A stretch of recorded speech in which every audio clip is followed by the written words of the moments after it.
Meanwhile, there has been a big move for women's empowerment in India.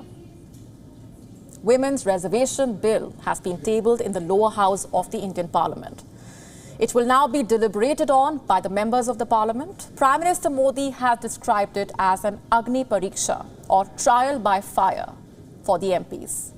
But what does the bill actually propose? And will it finally be passed? Isn't it long overdue? Our next report telling you more. It was December 9th, 1946. The Constituent Assembly of India met at the Constitution Hall in New Delhi. 207 representatives were present, only 9 of them were women. Later, the number stood at 299, but the number of women stood at 15. On their shoulders was the duty to draft the Constitution of India.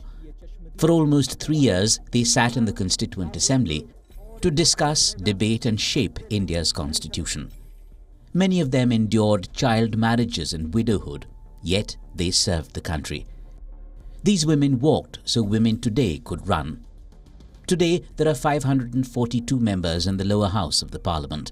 78 of them are women. They make up roughly 14.5% of the total. But India is planning to change that. How so? Through this bill. It's called the Women's Reservation Bill. It's been tabled in the lower house of the Parliament. It will now be deliberated upon by the members of Parliament. Prime Minister Modi has described it as an Agni Pariksha or trial by fire for the MPs. Before we get to that, what is this bill about? The Women's Reservation Bill promises 33% or 181 seats to women in the lower house of the Parliament and the state legislative assemblies. Out of these seats, 1/3 will be reserved for women of scheduled castes and scheduled tribes. The reservation will stand for the coming 15 years if the bill becomes an act. But the bigger question is, will that happen? The bill was first introduced in 1996. Since then, it has had a tumultuous journey. It has lapsed multiple times in the Parliament.